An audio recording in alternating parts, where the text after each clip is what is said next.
Dans sa deuxième épître aux Thessaloniciens faisant référence à l'impie ainsi qu'à l'Antéchrist, en l'occurrence à la bête et à Satan, Paul annonce une activité accrue du spiritisme immédiatement avant le retour du Seigneur,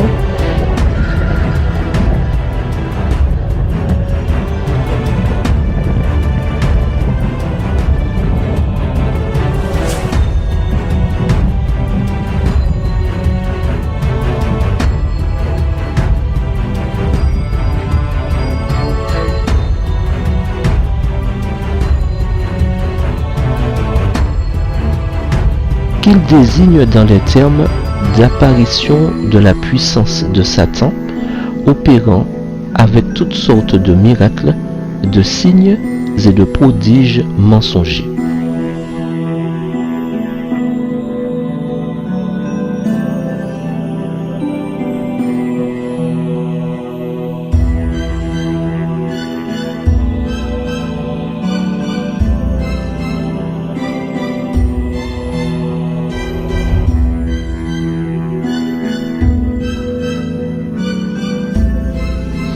Par ailleurs, avant que les jugements de Dieu ne fondent sur la terre, il y aura au sein de son peuple un réveil de la piété primitive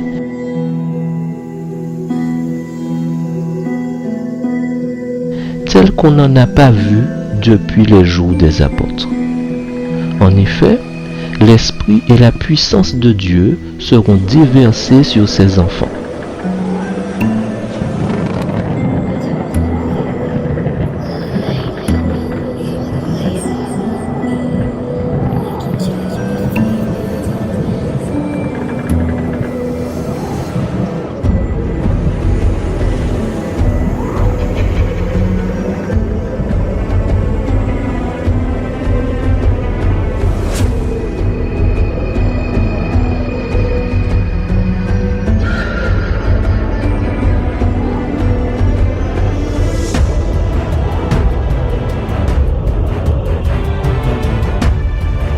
Dès lors, beaucoup sortiront des églises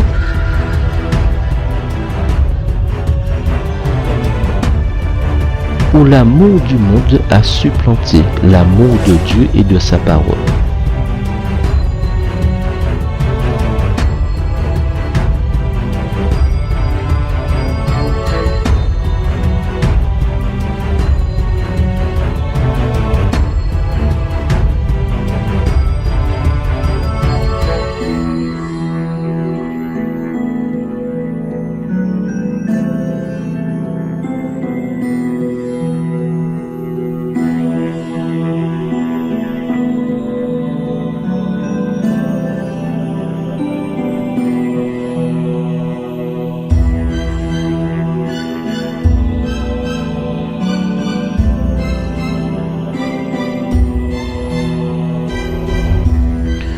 Beaucoup de pasteurs et de laïcs, délaissant désormais leurs œuvres mortes ainsi que leurs anciennes pratiques essentiellement ecclésiastiques, insipides, pernicieuses et pécuniaires,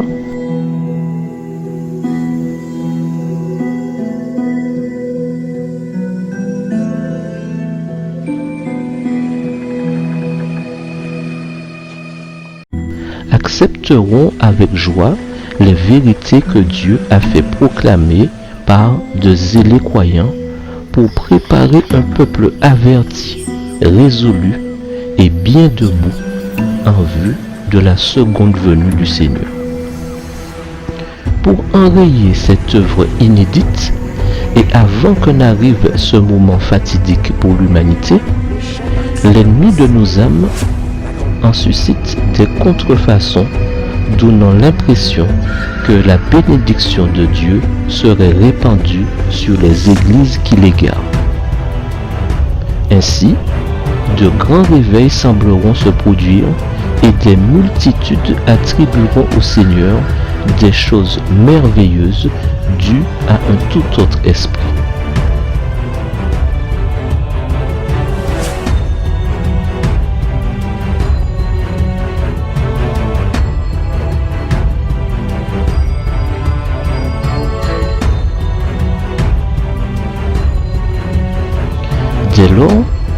Déguisé sous le manteau de la religion, Satan tentera d'étendre son influence délétère sur le monde chrétien. Ce faisant, nombreux sont ceux qui céderont à la vanité et se jugeront étonnamment favorisés, appelés à de grandes choses.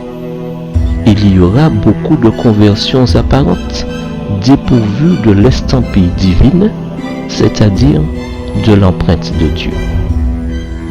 D'ailleurs, il y aura de l'immoralité,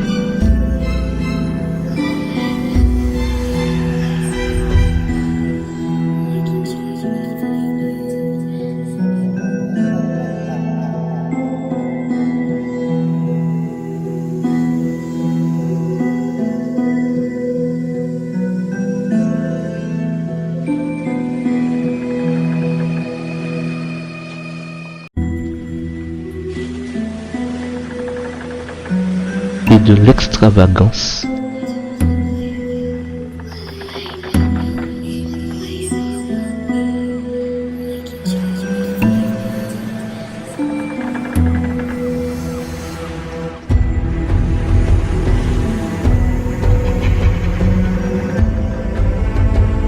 Et la foi de plusieurs fera naufrage.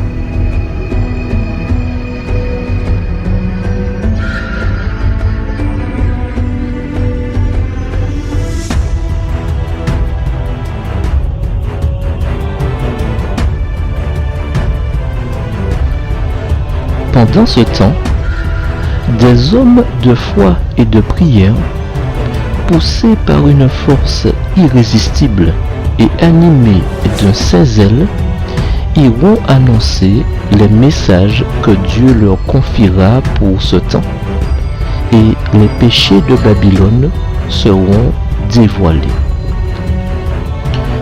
Et je vis une femme assise sur une bête écarlate, pleine de noms de blasphème, ayant 7 têtes et 10 cornes. Cette femme était vêtue de pourpre et d'écarlate, et parée d'or, de pierres précieuses et de perles. Elle tenait dans sa main une coupe d'or, remplie d'abominations et des impuretés de sa prostitution.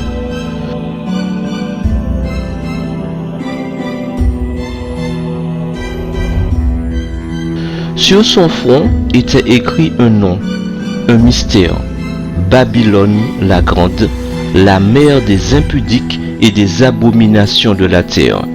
Et je vis cette femme ivre du sang des saints et du sang des témoins de Jésus.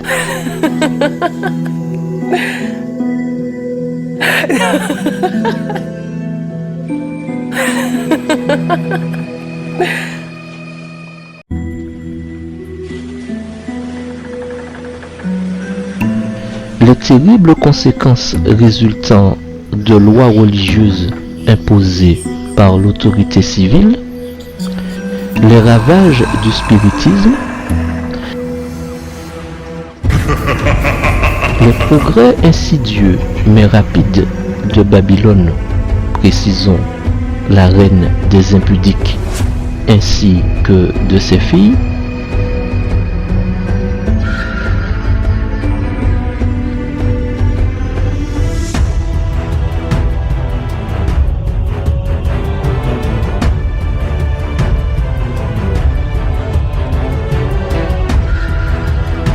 tout sera démasqué. Ceci aboutit à la fin de la protestation de Luther. Frères et sœurs, la protestation de Luther est terminée. Maintenant, c'est la vôtre. En 1999, cela a été signé par l'Église luthérienne, la Fédération mondiale luthérienne, et près de 5 ans plus tard, la Fédération mondiale méthodiste a signé. Et jusqu'à aujourd'hui, nous n'avons aucun protestant évangélique qui se lève pour signer cet accord, pour être d'accord avec nos frères et sœurs que nous sommes sauvés par grâce, au moyen de la foi qui nous amène aux bonnes œuvres. Et je crois que c'est quelque chose qui a besoin d'être réparé. C'est un défi donc pour vous. Donc la protestation est terminée depuis 15 ans. Et je provoque un peu mes amis pasteurs protestants en disant « S'il n'y a plus de protestation, comment peut-il encore y avoir une église protestante ?» Peut-être que maintenant nous sommes à nouveau tous catholiques. Mais nous avons réformé, nous sommes catholiques dans le sens universel. Nous ne protestons plus la doctrine du salut de l'Église catholique. Maintenant, nous prêchons le même évangile. Nous prêchons, vous êtes sauvés par grâce, par le moyen de la foi uniquement. Uniquement, ce mot était l'argument pendant 500 ans. Ce mot est là, vous pouvez le vérifier vous-même. La protestation est terminée. La protestation est terminée. Bien Manzoni, un homme simple du peuple dit la chose suivante. Je n'ai jamais vu le Seigneur commencer un miracle qu'il n'ait pas bien achevé. Lui achèvera bien ce miracle de l'unité.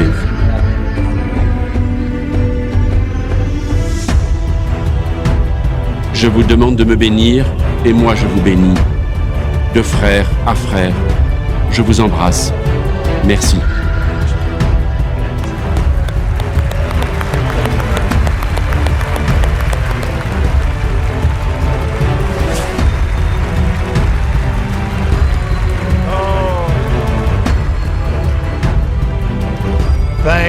Merci Père, merci Père.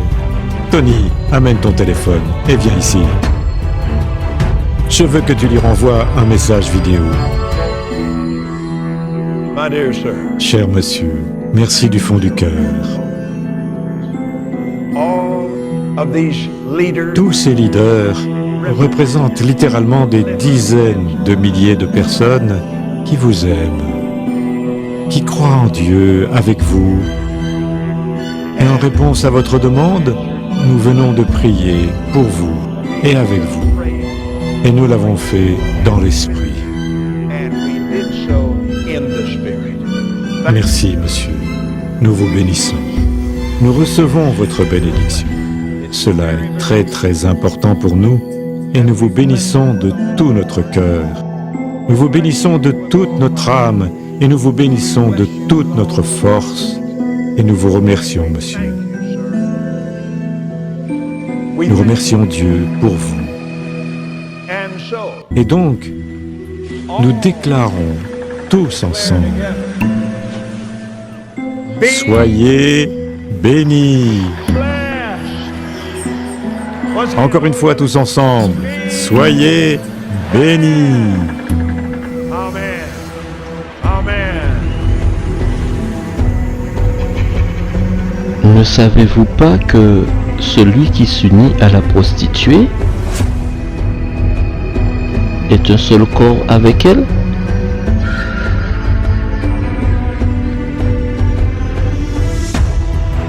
En effet, il est dit, les deux ne feront qu'un. Ces avertissements solennels remueront des masses. Dès lors, lorsque des partisans demanderont des éclaircissements à leurs conducteurs religieux, ceux-ci leur présenteront des fables et prophétiseront des choses agréables pour calmer leurs craintes et tranquilliser leur conscience enfin réveillée. Et comme plusieurs se refuseront à accepter une simple déclaration humaine et exigeront d'eux un clair et précis « Ainsi parle l'Éternel » ou « Il est écrit », ces conducteurs religieux, à l'instar des pharisiens dont l'autorité excessivement légaliste était contestée, dénonceront ces messages d'avertissement comme venant de Satan et pousseront les foules à malmener et à persécuter ceux qui les proclament. Ainsi, partout dans le monde, l'ensemble des ecclésiastiques des pays et des églises catholiques notamment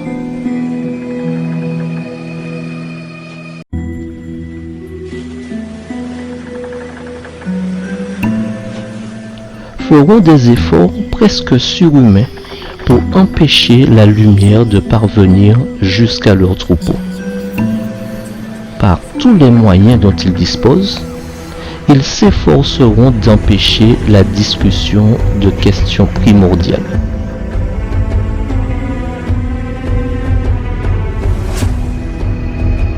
Dès lors, l'Église fera appel aux bras puissants de l'autorité civile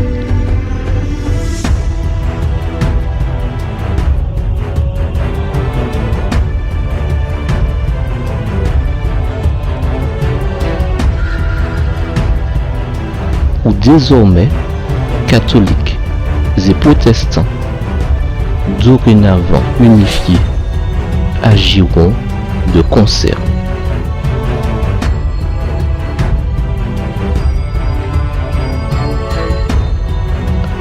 Deux grandes erreurs.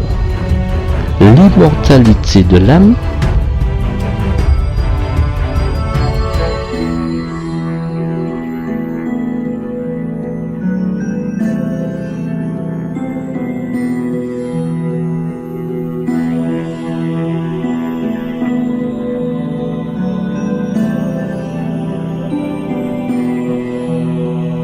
et la prétendue sainteté du dimanche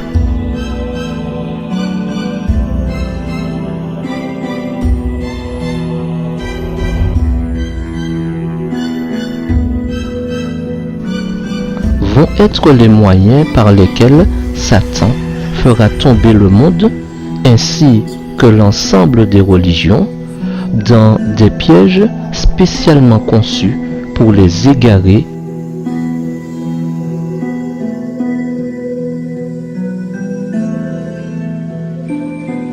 et les perdre. Tandis que l'immortalité de l'âme jette les bases du spiritisme, la prétendue sainteté du dimanche établit un lien de sympathie avec le catholicisme romain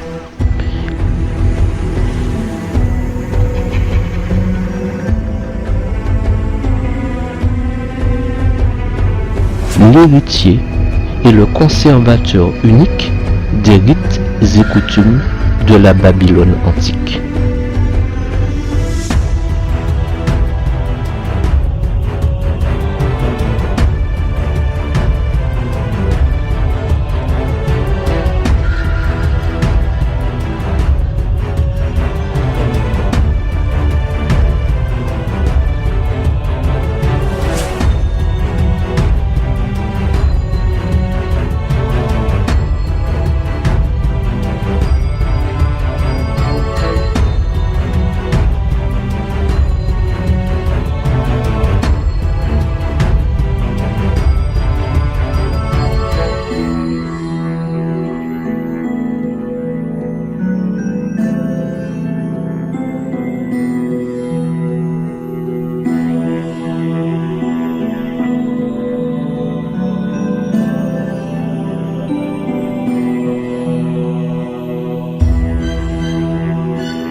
Les protestants alors seront les premiers à tendre la main au spiritisme.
à la puissance romaine,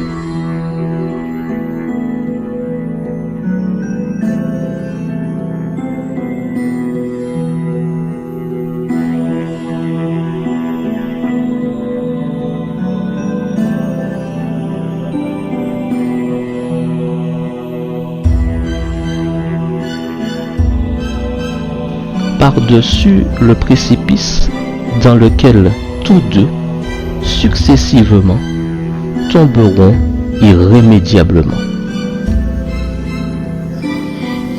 Dès lors, sous l'influence de cette triple union,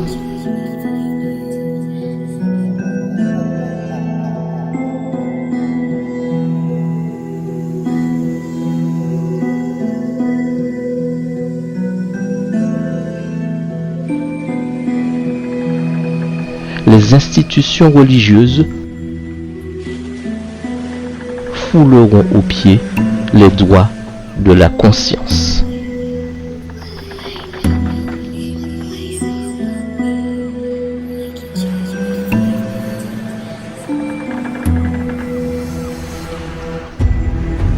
Par le biais de la puissance démoniaque du spiritisme,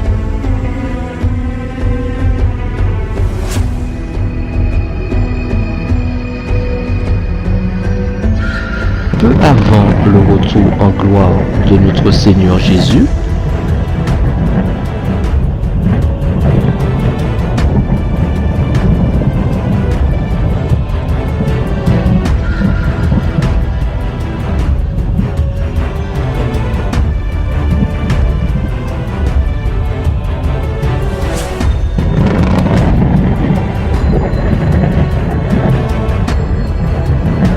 dans les temps de la fin, Satan apparaîtra nécessairement parmi nous sous les traits de Jésus-Christ.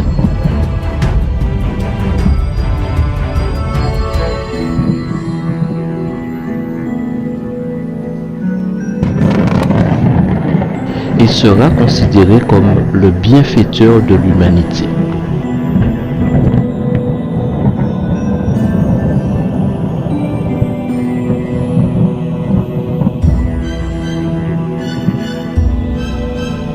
Il guérira des malades,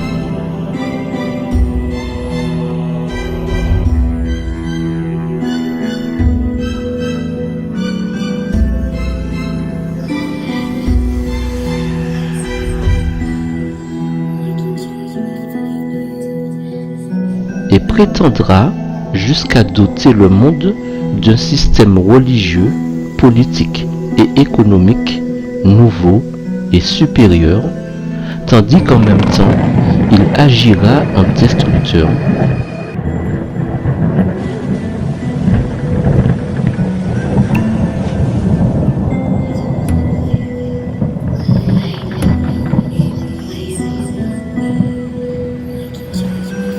Et plongera notre monde dans la souffrance et dans l'agonie.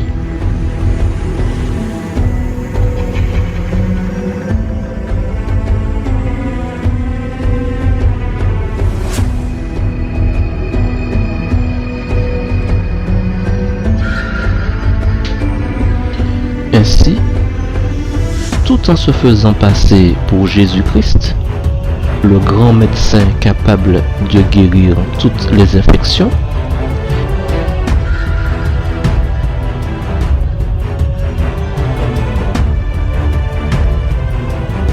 il répandra sur les villes populeuses la ruine et la calamité.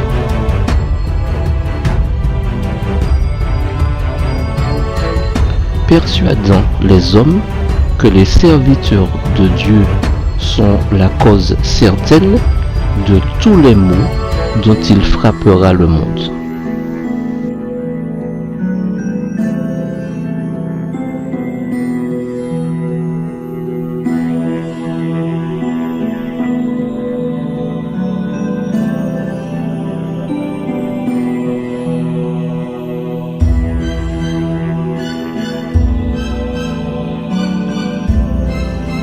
D'ailleurs, à mesure que les hommes s'éloignent toujours plus de Dieu, il est permis à Satan d'exercer son pouvoir sur ses enfants de la désobéissance et de la rébellion contre Dieu.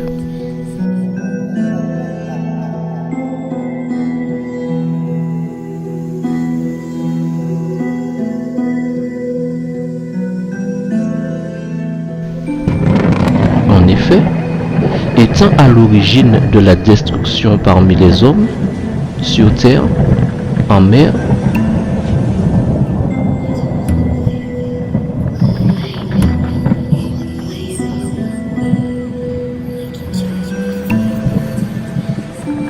ainsi que dans les airs,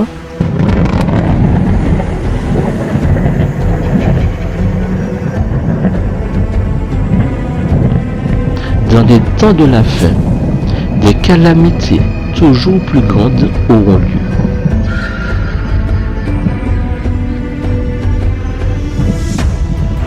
D'ailleurs, des incendies, des inondations,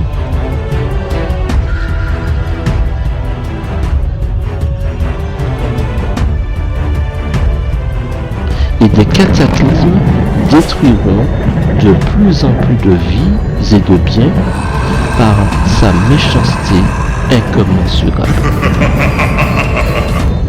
Aussi, en parfait menteur qu'il est, il en rendra responsable tous ceux qui refuseront de se prosterner devant la statue faite à son effigie, érigée en son honneur et pour sa gloire, portant son ombre funeste sur un monde désormais à genoux à ses pieds.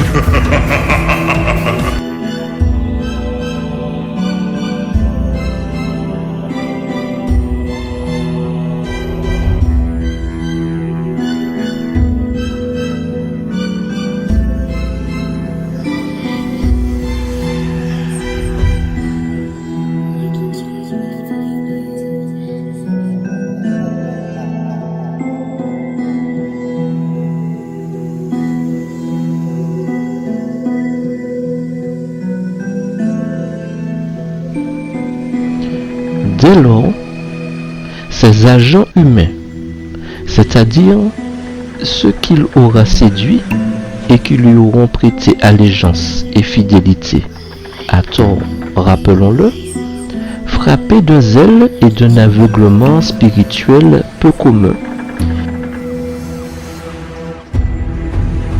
lui signaleront les vrais adorateurs de Dieu, notablement en minorité dans le monde, comme la cause de tous les problèmes terrestres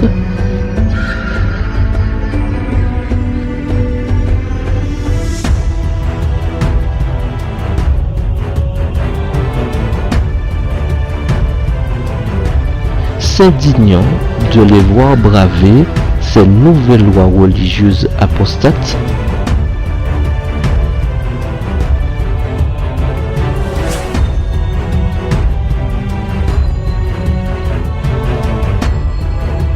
favorisant son adoration,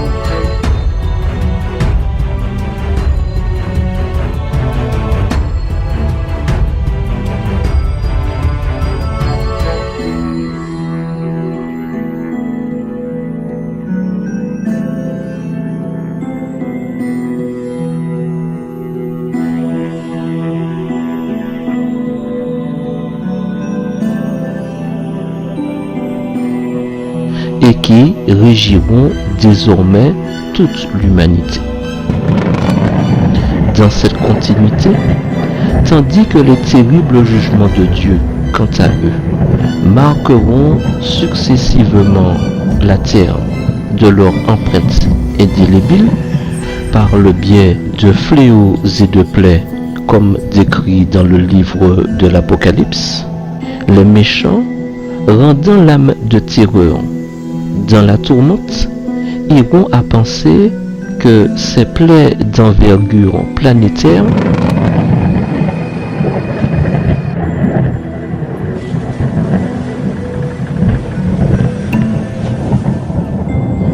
cesseraient s'ils obligeaient les élus à obéir à ces nouvelles lois religieuses imposées au monde?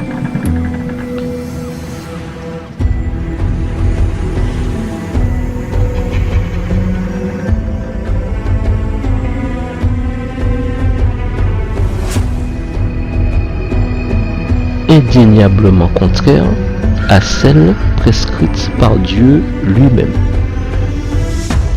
Alors s'accompliront littéralement les paroles de 2 Timothée 3, verset 12, qui déclare: Or, tous ceux qui veulent vivre pieusement en Jésus-Christ seront persécutés.